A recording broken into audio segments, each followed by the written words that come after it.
လက်တိုးသားလေးတယောက်ဘွားကနေကမ္ဘာအိုးစာကြီးမာတဲ့ဖော့ကာအင်ပါယာကိုတီထောင်နိုင်ခဲ့တဲ့သူငွေကြေးမရှိကူညီပတ်ပိုးမဲ့သူမရှိအခက်ခဲတွေကြားကနေကမ္ဘာကြီးကိုရွေ့လျားအောင်ပြောင်းလဲနိုင်ခဲ့တဲ့ဖန်တီးရှင်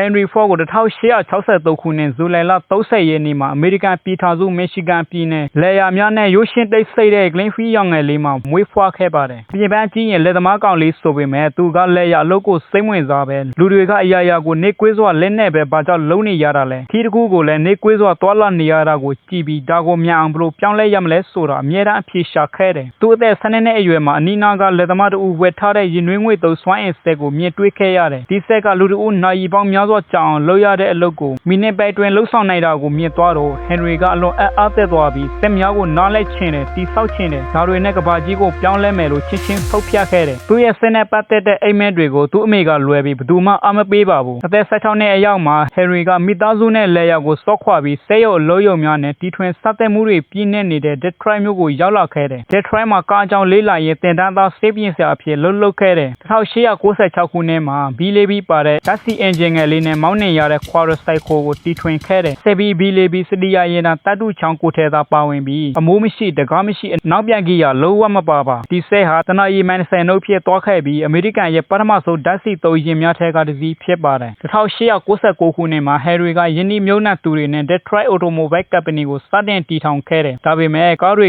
ကဈေးကြီးလွန်းတာရဲ့လွယ်ကူစွာပစ္စည်းတာရဲ့ထုတ်လုပ်မှုနေကွေးမှုတို့ကြောင့်ဖွဲ့ပြီး18လကြာမှာ Company ပိတ်သိမ်းခဲ့ရလို့သူအရှိရသွားပြီမဲ့လက်မရှိပဲလူအများပြန်လဲအာရုံစူးစိုက်မှုရရှိဖို့အမေရိကန်ရဲ့အမြန်ဆုံးကားကိုတီထွင်ဖို့ဆုံးဖြတ်လိုက်တယ်မြင့်ကောင်းရီ80ပါဝင်ပြီးအေယာမစစ်ကြီး999ဟာ1900ခုနှစ်ပြိုင်ပွဲတိုင်းကိုအနိုင်ရခဲ့လို့ဟန်နရီကိုကာလိုကာမမိုးပညာရှင်အဖြစ်အလုပ်ကအသိမှတ်ပြုကြပြီးသတင်းစားတွေထဲထိလွှမ်းမိုးသွားခဲ့ပါတယ်1903ခုနှစ်ဇွန်လ16ရက်နေ့မှာဟန်နရီနဲ့ယင်းဒီမြို့နှံသူ12ဦးတို့က Ford Motor Company ကိုစတင်တည်ထောင်ခဲ့တယ်ဆလင်ဒါ၄လုံးပါအင်ဂျင်အမြင့်ဆုံးအမြန်နှုန်း45 mph နဲ့ရေနံတဂလန်ကို -10 အထိသွားနိုင်တဲ့ Model T ကိုတိစောက်ပြီး$150နဲ့ရောင်းချပါတယ်ဆယ်နှစ်အတွင်းကမ္ဘာဘိုးရှိကားတွဲကြိုလောက်ကမိုဒယ်တီကားတွေဖြစ်လာခဲ့တယ်ဟန်နရီနဲ့သူ့ရဲ့ဖွဲ့က1973ခုနှစ်မှာထုတ်လုပ်မှုလုပ်ငန်းတိုင်းကိုပြောင်းလဲစေခဲ့တဲ့ရွေလျာစနစ်တပ်ဆင်ရေးလိုက်ကိုတီထွင်ခဲ့တယ်အရင်က12နာရီအကြာတိစောက်ခဲ့ရတဲ့ကားတစ်စီးဟာမိနစ်60အတွင်းပြီးစီးသွားတယ်ထုတ်လုပ်မှုမြန်လာတာနဲ့အမျှမိုဒယ်တီရဲ့ဈေးနှုန်းက1908ခုနှစ်$850မှ1920ပြည်နယ်တွေမှာ$260အထိလျှော့ချသွားခဲ့ပါတယ်1919ခုနှစ်မှာတန်ရိုက်များကနေကားပြည်သားထွက်ရှိလာတဲ့အထိလိုအပ်တဲ့အရာအလုပ်ပါဝင်ပြီးကမ္ဘာအကြီးဆုံးစက်ရုံဖြစ်တဲ့ Rebel Root Complex ကိုစတင်တည်ထောင်ခဲ့တယ်ဒီအထဲမှာတန်မဏိစက်ရုံဖန်စက်ရုံရိုဘာစက်ရုံရထားလမ်းစနစ်နဲ့ဆေးရုံပါဝင်ပါတယ်သူ့ရဲ့သားဖြစ်သူ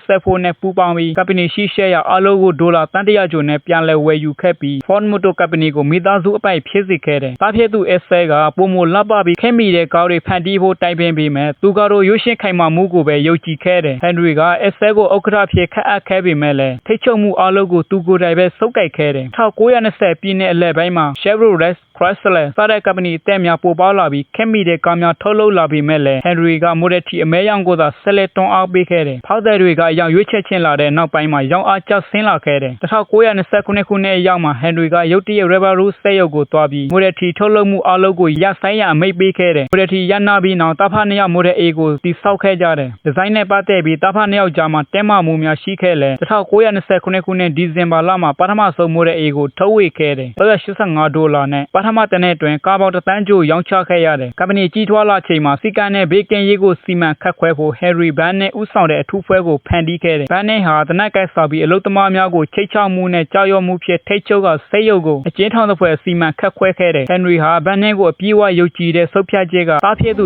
S7 ရဲ့စိတ်နှလုံးကိုနာကျင်ကြေကွဲစေခဲ့တယ်။ S7 ဟာအသက်49နှစ်အရွယ်မှာအစာအိမ်ကင်ဆာနဲ့နောက်ဆက်တွဲပြဿနာများနဲ့ကွယ်လွန်ခဲ့တယ်။ Henry ကသူ့ရဲ့သားဆုတ်ရှုံးမှုကြောင့်သူ့ကိုယ်သူအပြစ်တင်ခဲ့ပြီးရင်ကွဲနာကြခဲ့ရတယ်။ Henry Ford အသက်80ပြီးခဲ့ပြီးသူ့ရဲ့စိတ်ပိတ်ဆိုင်ရာများယိုယွင်းလာခဲ့တယ်1945ခုနှစ်စက်တင်ဘာလမှာ Henry Ford ဥက္ကဋ္ဌရာထူးမှာတရားဝင်နှုတ်ထွက်ခဲ့ပါတယ်1948ခုနှစ်ဧပြီလ9ရက်နေ့ညမှာသူ့ရဲ့ Ferry ခြံဝန်းထဲအေးချမ်းစွာကွယ်လွန်ခဲ့တယ်